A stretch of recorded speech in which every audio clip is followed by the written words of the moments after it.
All right, everybody, welcome back to another video. And today we're going to break down the Texas Tech BYU game, and that's coming up right after this.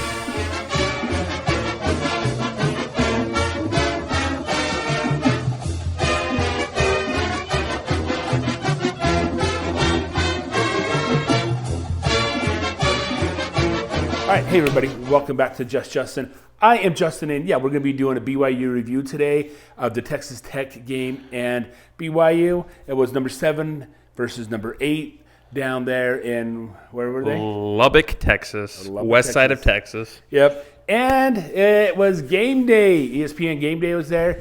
It actually did look pretty busy, didn't it? Yeah, some tweets out there saying it maybe was the biggest game day crowd of all time. So yeah, I mean, they were camping out since what, Sunday? Sunday night, about 4:30 is when the first campers got there. So it was worth a week of sleeping in a tent. Yeah.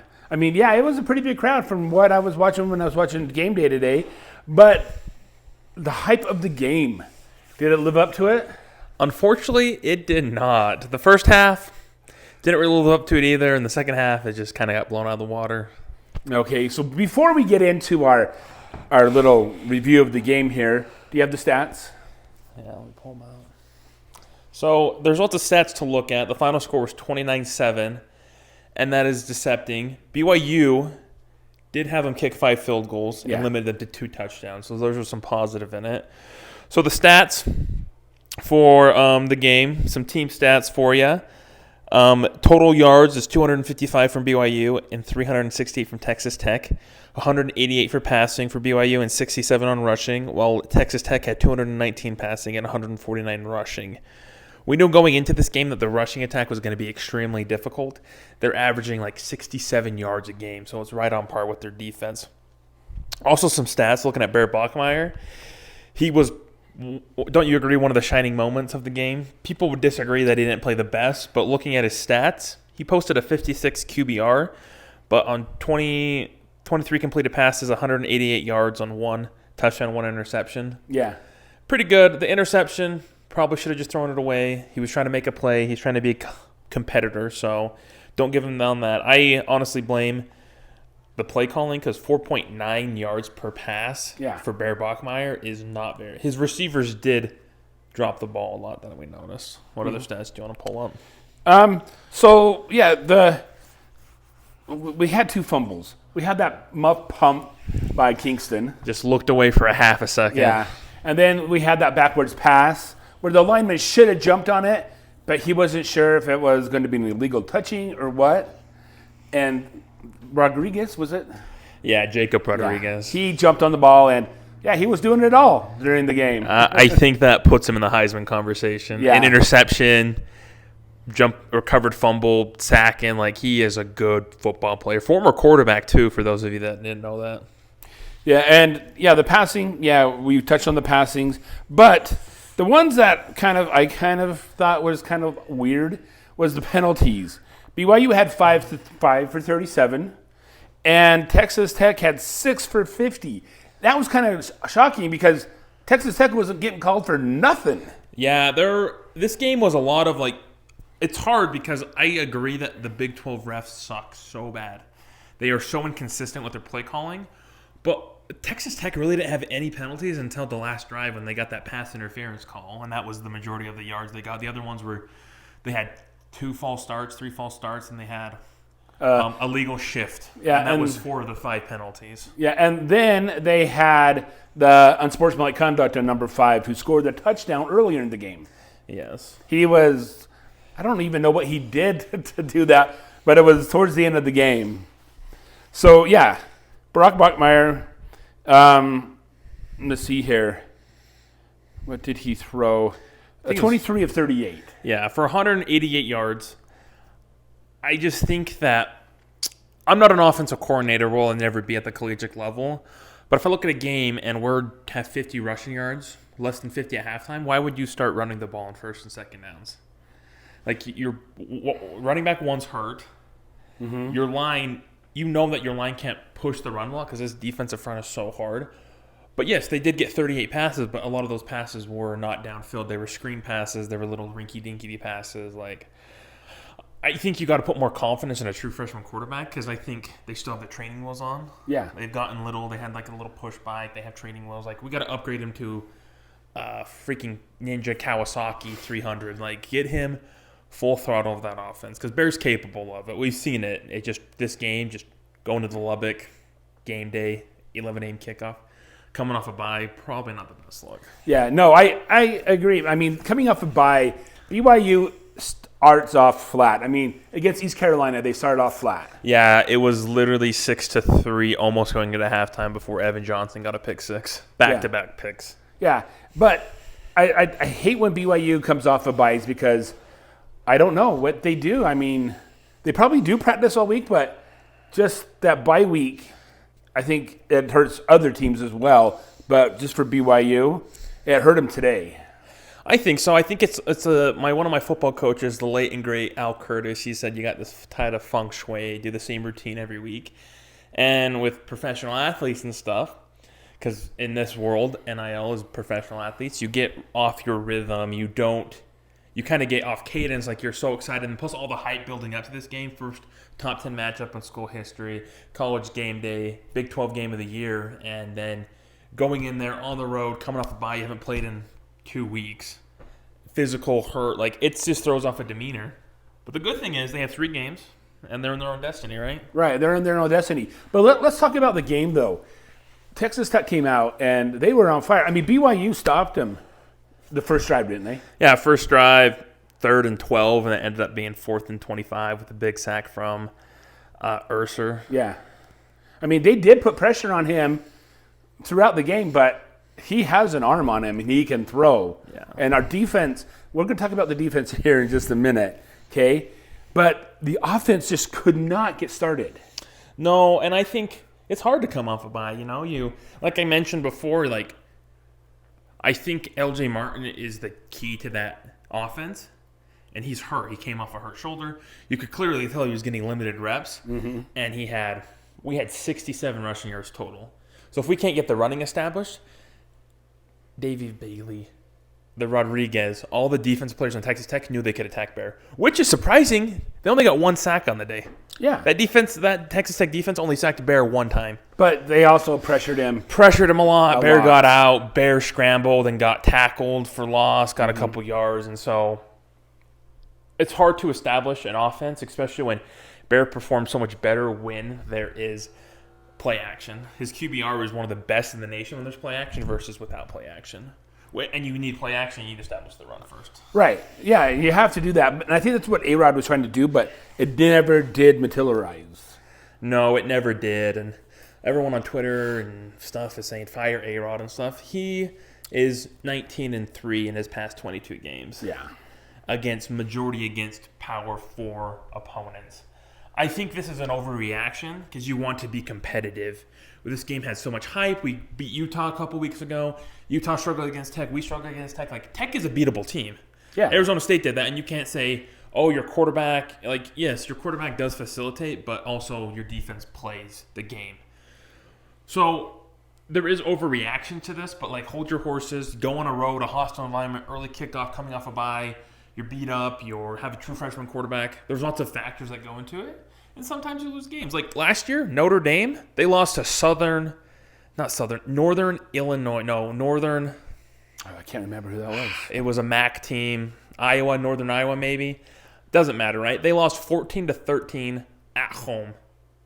And it was embarrassing. Yeah. But Notre Dame clawed their way back, went out and lost to Ohio State in the national championship game, but they lost to a group of 5 team. Like, losing to a top 10 Texas Tech team should be nothing. You get nominated. It should be nothing. Like, BYU probably gets dropped down to 11. Yeah. Like 10, probably. They won't. I don't think they'll be lower than Utah. No. I mean, in Utah's eyes, Utah's number 1. But well, yeah, but I think every fan base thinks their team. Even when you're Colorado, when you're 3-7 right now, I think you're number 1. Yeah. But let's talk about the defense for a second. Okay, the defense they can stop them. I mean, they stopped them on 3rd and 2, 4th and down, right before going into halftime. Texas Tech was going down, and BYU stopped them short, 2 yards short of the touchdown. They can stop them, but you know what they need to do?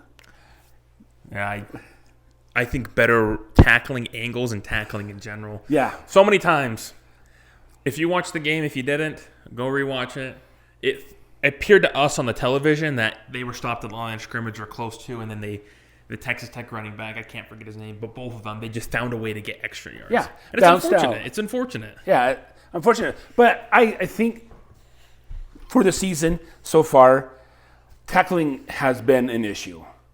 I mean, shoestring tackling, not wrapping up, bouncing off, and then the running backs or the receivers are getting extra yards because they're just not hitting. I think they're afraid that they're going to get hit with an excessive tackling penalty or something.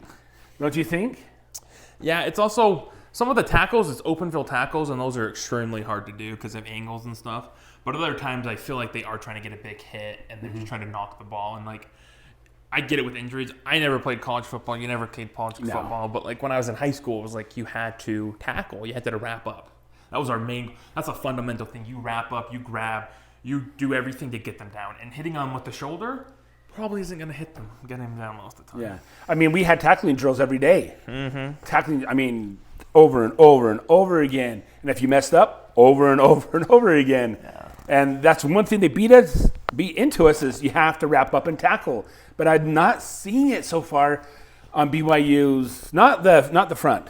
The defensive line is doing pretty good. It's just the rest of the team. I mean, Kelly and Glasser has some pretty good tackles, but still they slip out from their grasp sometimes. Yeah, and we don't really know. Like honestly, like hopefully they can figure that out. Like they still have a clear path to get to the college football playoff and championship game. Mm-hmm. They just got to execute against TCU, execute on the road against Cincinnati, and pretty much the UCF game's a layup at this point. Like they do not look like a good team whatsoever. Yeah. Hopefully they can recover. This was an earlier game, so they should be rolling under Provo here in the next earlier and Saturday rather than a later game. Yeah.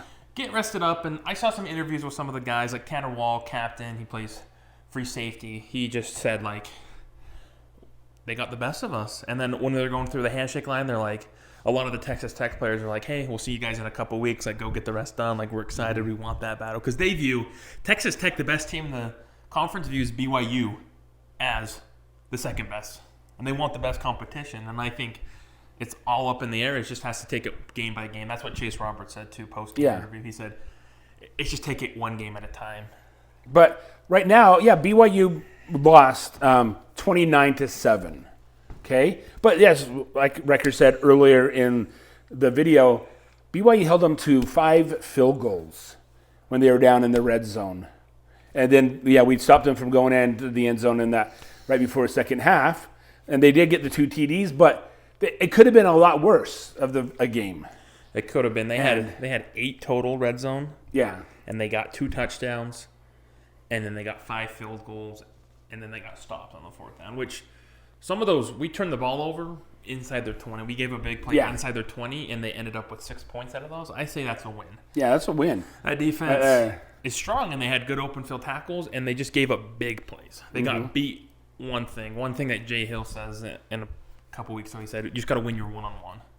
And some of those guys, 10 out of the 11 guys won their one-on-one. That one guy didn't. And so it's just unfortunate.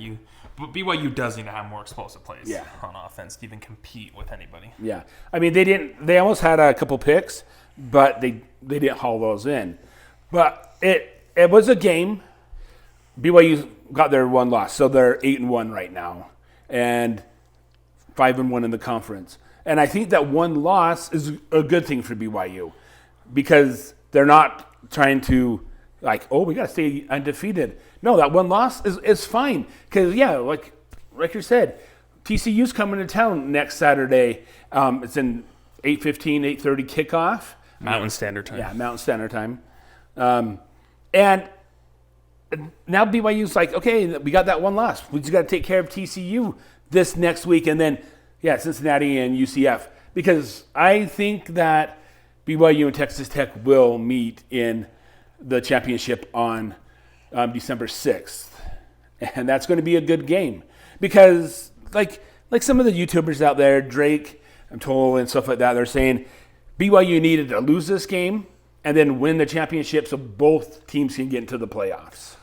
Which I think that's a high possibility. Like, if you really think about how big of a home field advantage plays into games, I've been watching college football pretty much my entire life.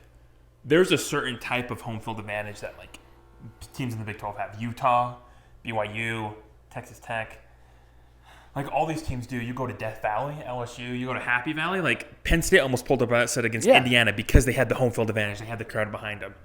You go to Texas, even though Texas Tech, Lubbock is in Texas, Arlington is where the game's played at AT&T Stadium, 50 to 60% of those fans will be BYU.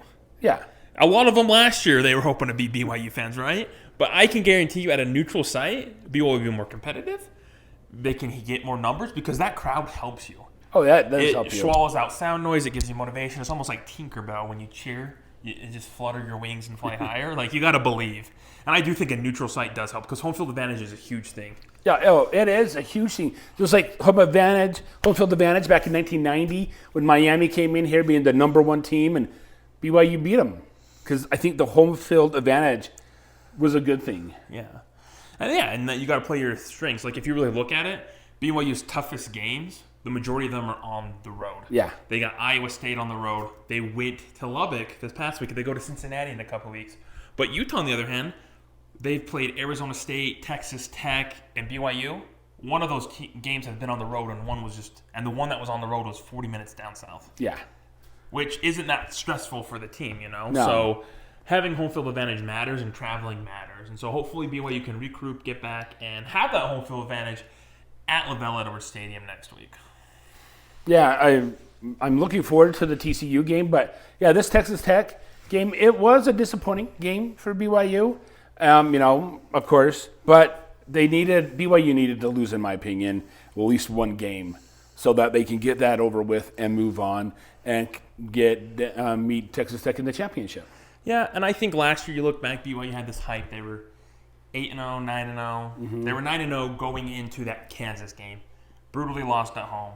And then they came out flat against Arizona State, which was one play away from going to the semifinals last year against Texas, which Texas was another one play away from being Ohio State, the eventual national champions. So BYU can compete with these teams.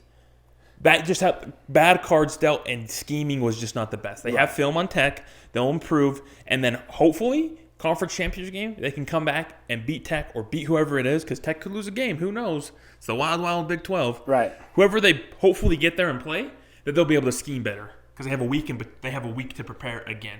So hopefully we can get that done in order to get this. Because a couple years ago, BYU was bottom feeders. They're independent. The first year in the Big 12, 5-7. And then the second year, they come out and they finish 11-2, beating a couple top 25 teams along the process. And then they have the repeated success that people don't believe in them. It's a program to buy into. Kalani Sitake, even after tough, he respects his opponent. He respects his team. He loves them. And he's showing what a true competitor is, and that's not be butthurt, not be cocky, and just love your opponents because they make you better every day. Right. So, yeah, that is the thoughts here on Texas Tech. Texas Tech just came out and had BYU's number. That defense would stop Alabama. Yeah. They would stop Ole Miss, Penn State. Like, there are top 5 They might be the best defense in the nation after this game. Yeah. I mean, so that is our thoughts for this Texas Tech. Thanks, Riker, for doing that. Yeah, I appreciate you guys coming out, watching the video. Hit subscribe, hit that like button, and, just come back and watch another video. Because here on Just Justin, it's a no-niche channel. I do BYU during the football season. I might do some basketball games here. I'm not quite sure. I need to get back on my cooking videos. I need to maybe get back on carnivore. I don't know. But this is just everything about Just Justin, right, Riker? Yeah. Just about Just Justin.